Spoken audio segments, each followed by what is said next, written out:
महाविकास आघाडीची आणि काँग्रेसची भूमिका काय असेल? राम शिंदे भाजपकडून अर्ज भरत आहेत.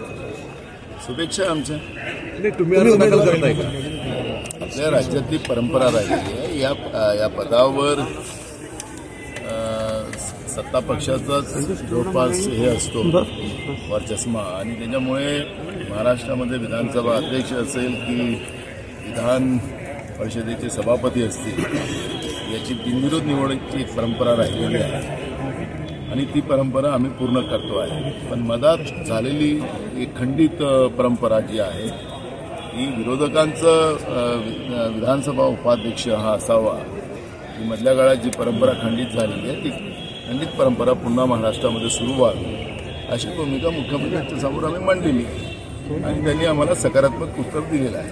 विरोधी पक्षनेत्याची सुद्धा परंपरा होणारच. ते खरं तर माननीय विधानसभा अध्यक्षांची ती जबाबदारी आहे आणि त्याप्रमाणे दोन्ही सभागृह चालवायचे, म्हणजे सभागृह चालायचं असेल आणि विरोधी पक्ष नेता नसेल तर ही काही व्यवस्था होऊ शकत नाही. हा शाहू फुले आंबेडकरांचा महाराष्ट्र आहे आणि या महाराष्ट्रामध्ये विरोधी पक्षनेता असलाच पाहिजे आणि माननीय विधानसभा अध्यक्ष हा निर्णय घेतील या अधिवेशनात त्यांनी घ्यावा असं आमची विनंती आहे. विधानसभा अध्यक्ष म्हणतात की माझ्याकडे कुठलाही अर्ज या संदर्भातील आलेला नाहीये.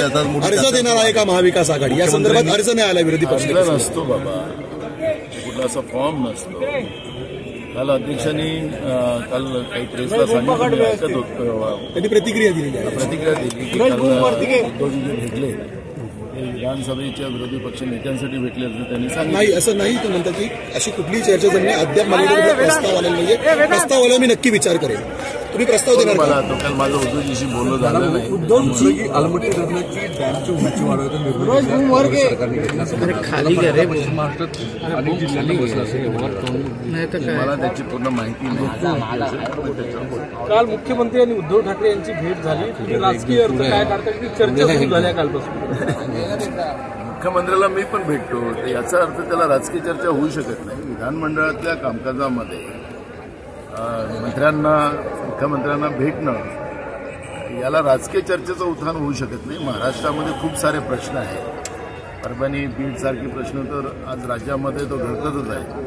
नागपूरमध्ये MIDC तर आता गुंडाराज चाललेला आहे, बंदुकीचा धाक दाखवून त्या ठिकाणी काम चाललेलं आहे. विधानसभेचं अधिवेशन सुरू आहे.